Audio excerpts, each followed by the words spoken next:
What's up, everybody? It's Jacob with J&J Engraves. Today, I'm going to be showing you guys how to make a shelf. Um, so basically, what we're going to be doing, we're going to be doing like a mushroom shelf. I've already have one of these designed, and I've been selling it on my Etsy and Facebook shop. It seems to do pretty decent. People like this particular design, but you can use the same design process to create other shapes and shelves and do a lot of other things. But this is just like a very basic introductory video on how to create like shelves and boxes and working with your material to make everything fit right. But first off, we've got to design the shelf. I figured this would be a good opportunity to kind of show you guys how I go about designing things in Lightburn. I do all of my designing in Lightburn. A lot of people use like Inkscape or um, uh, Illustrator, insert vector graphic, program here, and they use it. For me, Lightburn does what I need it to do. I'm not doing anything overly complicated. Sometimes it's a little janky, but you'll probably see me struggle a little bit here and there, but for the most part, I get through it pretty quickly, and I don't mind Lightburn at all. I mean, if you're just wanting to use Lightburn, this video should help you get to that point. So first off, I have a mushroom. This is one that I copied off of the internet, but the one that I'm selling is one that my wife actually drew by hand. I just can't find that file. It's on her iPad somewhere, so I couldn't find that file to use it. But we just grabbed a basic mushroom off of the internet. I mean, there's nothing really too fantastical about this at all. It's just a basic shape. So once we have it on here, this is in JPEG format. We want to make a vector out of this. So if you have an image in your in your workspace and you're wanting to make a vector out of it, you have the image in your workspace. You right-click it, and you'll go up to here where it says Trace Image. Now, I hit preview. That's not what we wanted. So you go to Trace Image right here, and you'll see this menu pop up. This is your this traces images and creates vectors out of them. And you've got a few options to work with. I'm pretty satisfied with the default trace here that I have. I don't really feel like I need much more than that. But if you are doing something a little bit more complicated and you're noticing it's missing like these lines in here under the mushroom cap, if you wanted to pick those up, you can do a few things like mess with your threshold here, your cutoff, and just kind of play around with that until it gets close to what you're wanting it to do. I've noticed a lot of times like you can kind of bring it up here and you can get most of it, but the thing about the trace is it's rarely going to be perfect. So if you're trying to trace something with a lot of details, things like that, you're going to struggle a lot of times unless you're just you're prepping the image first before you bring it in here. But we're going to cancel because we don't want to use any of those settings I just did. Go into your trace image menu. I'm just going to use the default. Looks fine to me. I got delete image after trace selected, so we'll go ahead and delete that JPEG artifact afterwards and just leave as the vector. If you want to keep your image, make sure you leave that unmarked, and it'll leave the image on the workspace, but we're not going to keep it. All right, so there it is. Looks pretty cool. Little mushroom we've got built, ready to go. So I do not like this black cap thing. We're not going to be using that. And you see when I click everything, it's automatically grouped. So what you want to do is you want to make sure you go ahead and click ungroup, or you can press Control U and that will ungroup it. And then you want to click outside, so you deselect everything, and we want to get rid of that black cap. So in order to do that, we'd have to delete the circle here. And then I think those look ugly now, so we're going to take those out. We're going to delete those. All right. So now for this stuff here, we don't want that to be a solid black. That'll just look bad when you're engraving. Kind of want to just make it lines, to be honest. So probably go ahead and just switch it back over to line mode. Actually, need to do that with all of it. But these guys will stay, actually, they would stay black. So take that out, and then you don't need that. So then you just got these circles to work with. and it kind of looks plain with only the 4 there. So we're going to create a few more, make this a little bit more interesting. If you're wanting to create a copy of what you're working with, just press Control D, and that will duplicate the shape. You can move it around and change it. So we're going to make a few more of these, put them in some odd places, just to make this mushroom shelf a little bit more interesting so it doesn't look so plain Jane. Go up here, make the size a little smaller, change them up just a touch. Make some tiny dots so it's got some life to this mushroom. Oop. I wanted to duplicate it first. Oop. Control D. And if you ever make a mistake, just press Control Z and it will undo your mistake. And if you say, oh, I actually didn't want to do that, you press Control Shift Z and that will redo what you just did. So pretty nifty little trick to have.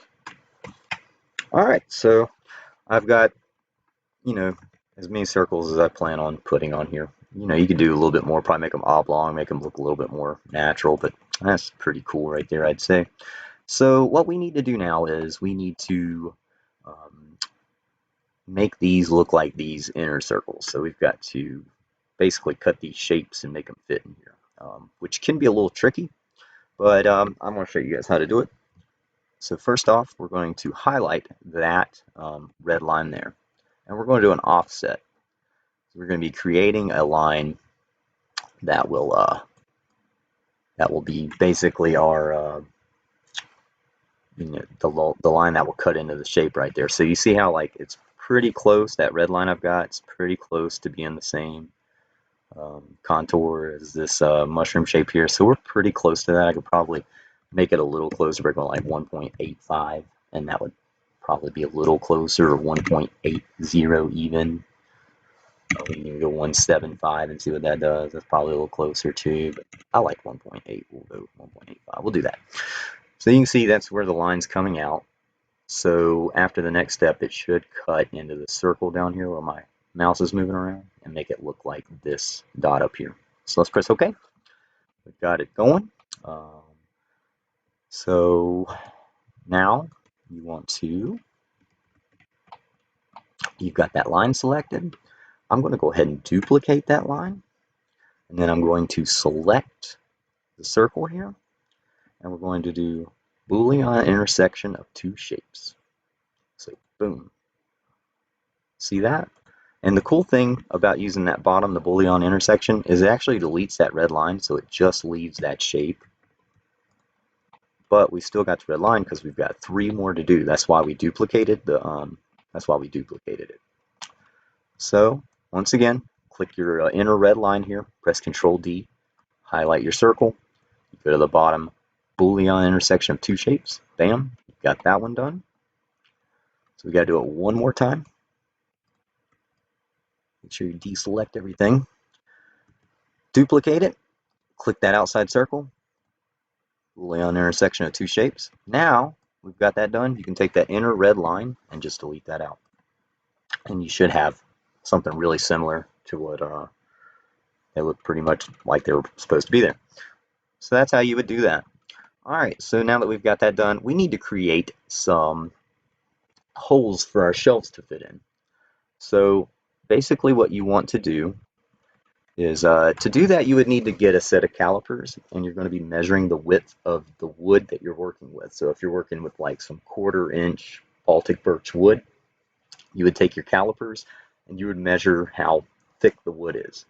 A lot of times they will advertise the wood at like 6 millimeters, but it's really like 5.75 millimeters or 5.5 millimeters. If you go to like Lowe's and Home Depot, their 1/4 inch wood is actually 5 millimeters, so they're a whole millimeter below where they're advertising. So you've got to make sure you're using your calipers to get the exact millimeter width of or the thickness of the wood, so that when you're inserting these shelves, they fit nice and snugly.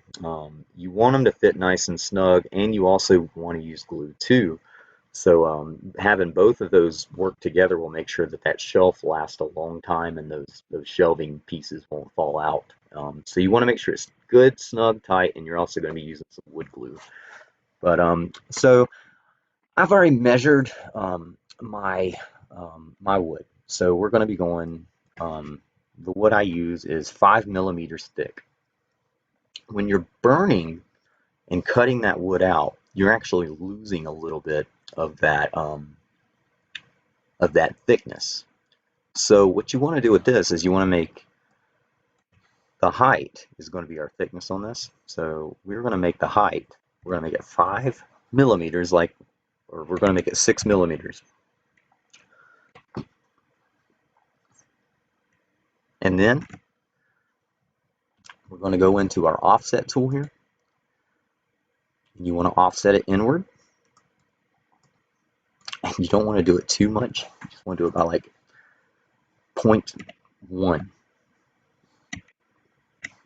0.1 or something like that, or 0.15, and you just want to make it a little tighter than the thickness of your wood. So when it burns away, it won't be too loose. That's kind of the goal. So there we go. We got that, and so let me redo that real quick. So we're going 0.1 inside. We don't want our original, so we can go over here and press delete original shape objects. Click that, and it'll actually remove it. So click your selection tool, and this is what you got.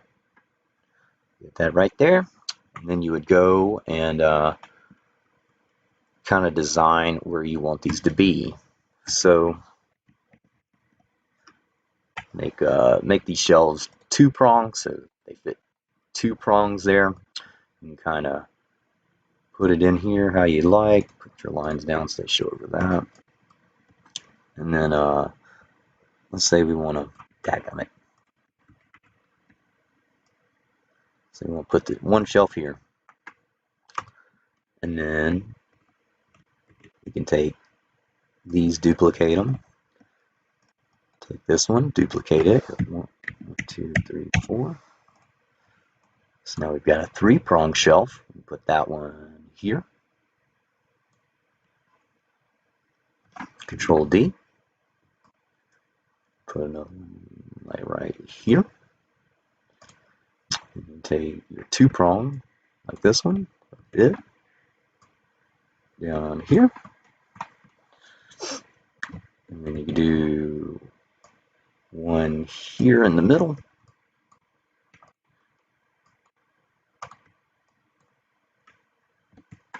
Shift, and you can kind of move it over a little bit, make it look better. Then we can just do like one single little fat shelf here. We'll group these guys. So you group those together, take that guy, go up here to your alignment tools, go there, V-center, and that should look nice and uniform. So we've got all of our shelving pieces here, all of our holes set up. And now what we have to do is we have to go and we have to create our shelves for it. So let's grab these out of here. I'm hitting the wrong button. Hold control while you're selecting everything, and you can select multiple items if you didn't know that. And then we're going to group that together. And we'll actually duplicate this. And then we're going to grab this guy here. Duplicate that one. Bring these out here. And we're going to bring this single one here over here. All right. So now we've got that done. Get your square tool out. Hold down shift, or don't hold down shift. Sorry. Just draw your rectangle out. Probably don't want to make it too tall, but you don't want to make it too little either. You want to make these things kind of useful. So the height being 51, I don't think that gives us a lot of inches there. I think it's about 2 inches wide. So we want to go probably about 70 millimeters tall. And then we're going to take our width and we're going to knock that down to like 135. We'll do that. That looks good.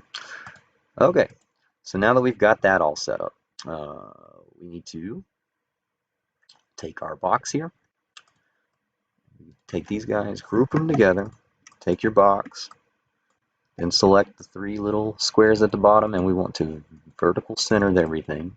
Take our box and we're going to scooch this thing down until it just barely touches these bottom three squares. You want it to just barely touch them. Alright, so before we actually do any welding or anything, I'm going to go ahead and try to make these things look kind of pretty. You need to reselect the square, and then you got your radius tool down here. So I can go in here. Now I've got the radius set to 10. I bet that's going to be too much, but no, looks good. We'll keep it at 10 then. So there you go. Now you got some little rounded corners on the shelf. Once you have the outside selected of that, select these guys, and you're just going to click your welding button right here. And it didn't work because the thing's not far enough down. Maybe it did.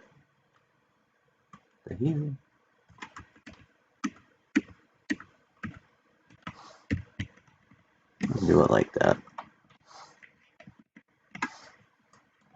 Let's weld. There you go. Everything's together. So there's one shelf down.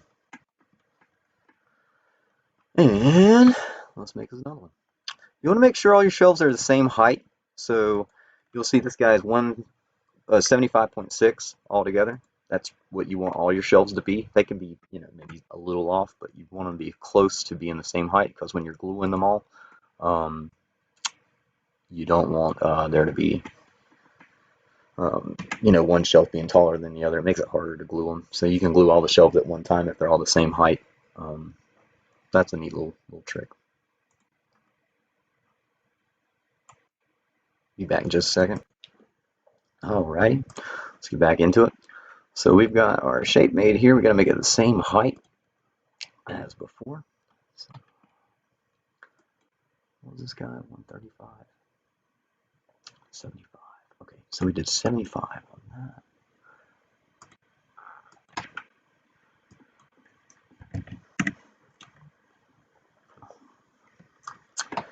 So now we've got to take this guy. We've got to vertically align it here. Boop. Take that guy. Take that big box, move it up where it's just barely intersecting over these red squares. Not close enough, and it won't take those lines out, so that should be good. Before we do the welding, you got to go in here to our radius tool. Select that box first, then go to your radius tool. Click these corners. You gotta make sure you're inside of the box before it'll. There you go. Go back up to your selection tool. You've already got this thing selected. Select both of them. Go over to weld all selected shapes. Boom. There you go. So now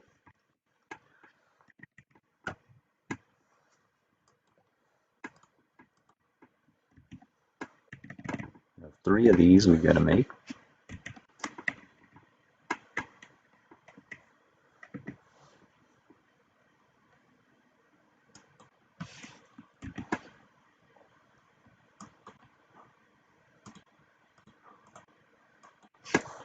Put that guy back down here. We had him before. We forgot to duplicate him. So we've got that there. We're going to take another square. This is probably just going to be like a little thin one. Probably not going to make it too thick like the other ones.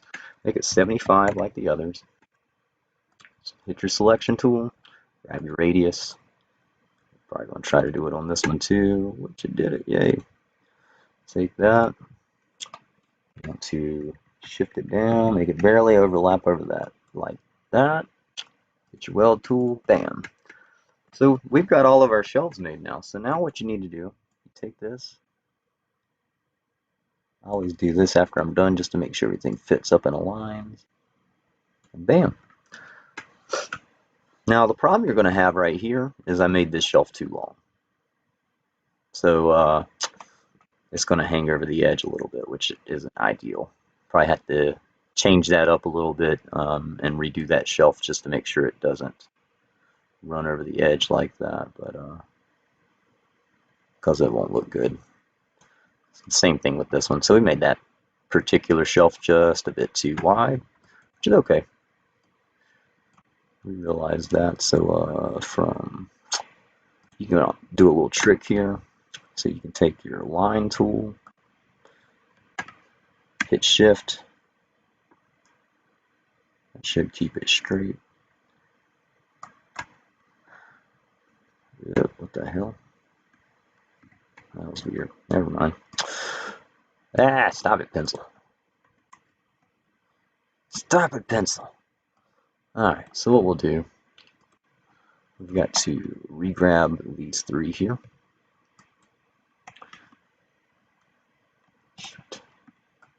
There we go. Control D. So those were too far. You grab your measurement tool here, and you can actually figure out a little bit what's going on. Ain't going to help me here very much, so maybe that won't help.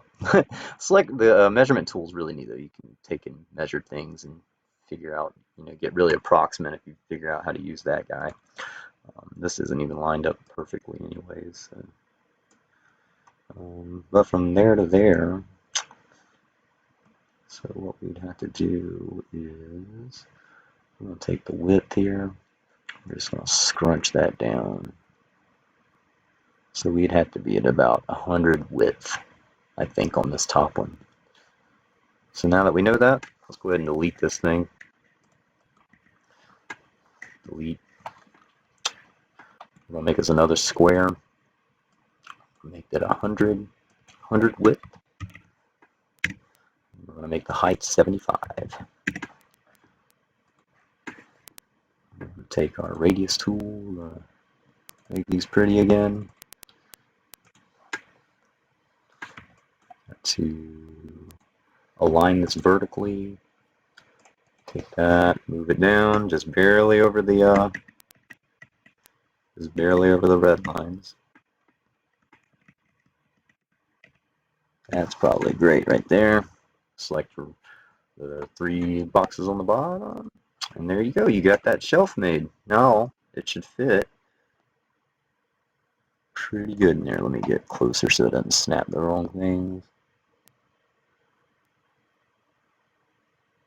You can see, I mean, it ain't wanting to work with me right now for reasons, but so that should look good, and it won't be hanging off the edge and looking atrocious. So if we take this bad boy and we duplicate it, we can also take it down here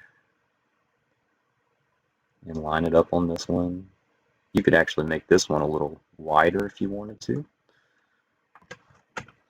So we could take this box here and we could increase the width a little bit. You can actually make this one kind of wide. So like right there, that's 128 is what it would be. So we can go ahead and delete this thing. Grab us our 3 boxes here, duplicate them. Go over here, grab you a square, make your square 128 width, 75 as the height. Grab your selection tool, do your radiuses on the outside so you don't have them with the pointy corners. We'll take this guy, select the 3 boxes and your shelf box there, align vertical center. Take that guy, move it down. Whoa.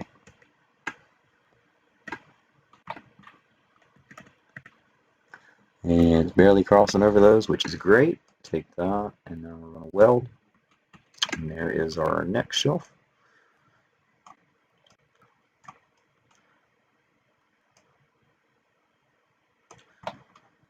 So we've got this guy done. Let's see what it looks like. That'll be fine. These little 2-piece shelves, let's see how this goes. Way too big. But that doesn't look bad. But that does. So we'll have to remake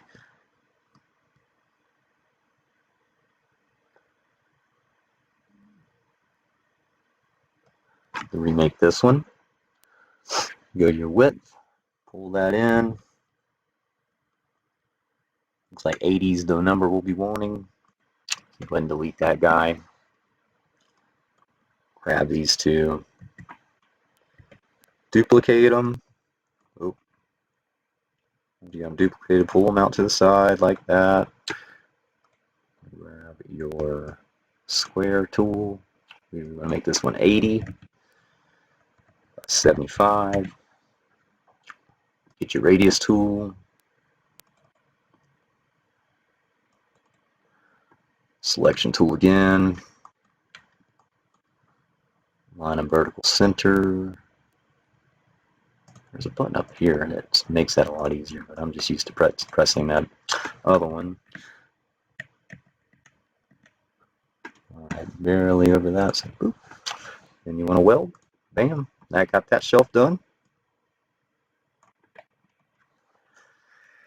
Take the same deal here. This two-piece. We can keep one of them. One of them was fine. And then this guy. We'll take him.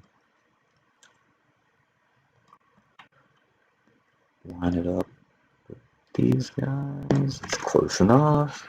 Go up to your width. You gotta hit this guy. It's gonna be about 64. Yeah, 64, 65. We'll do 65. All right. So, oh. Wrong thing. Grab these two, duplicate them, bring them over here. Make your box again. Width to 65. Height to 75. Grab your radius. Oh, shoot. Grab your radius tool.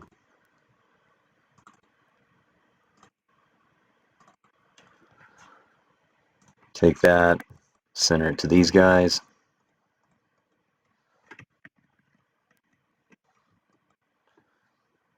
Boom. I think that's all the shelves made. So, you know, what you're going to do is you would take the mushroom shelf here, you put it on the board, and it would cut out the mushroom shape, and then it would engrave the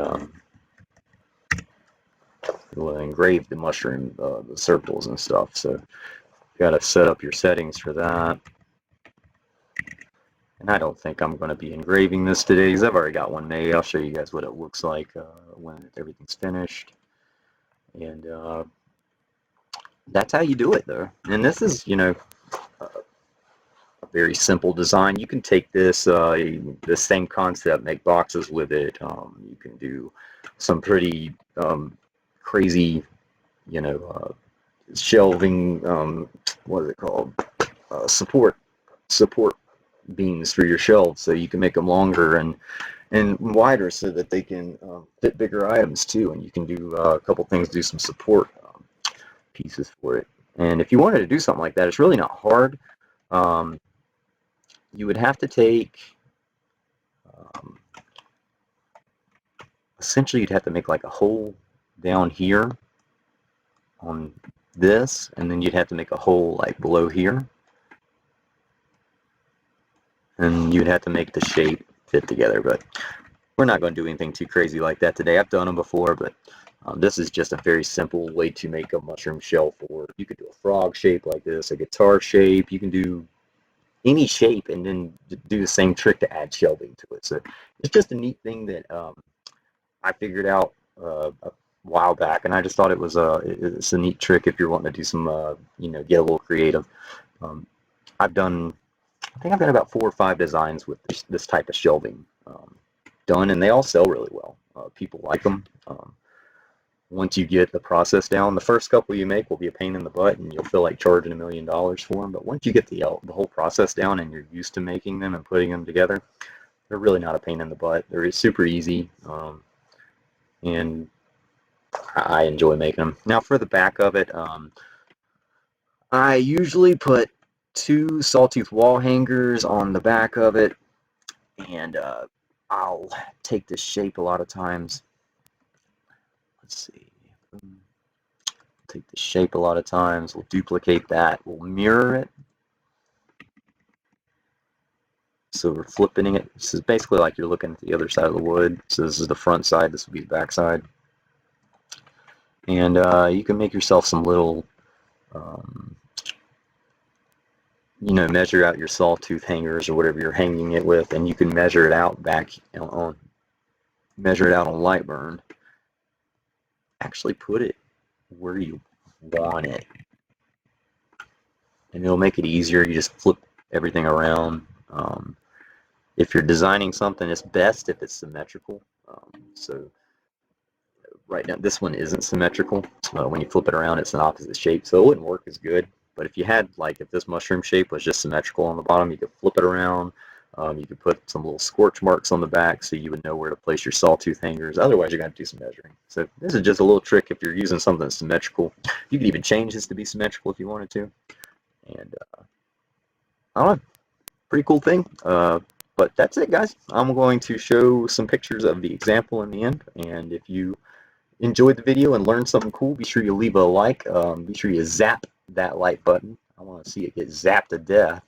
And leave a comment or anything if you have any questions. I'll be happy to make more videos like this. I see a lot of people hating on Lightburn about it being a bad program to design in, and I just don't think it's that bad. You just got to get used to it like any other program, and it doesn't work really like the other designing programs. So I think that's where people have issues. And it's not really what it's meant for. You can do designing in this, but it's not meant for that. It's meant for laser engraving, I mean, you can do, it's pretty awesome that they even support designing like they do in this, in my opinion. So, take advantage of it. I'd love to see them expand on that more and do more features where it does become a viable designing program for people. And, I think it's just a pretty cool program. But if you enjoyed it, please leave a like and everything, and I hope you guys have a good one. Thanks.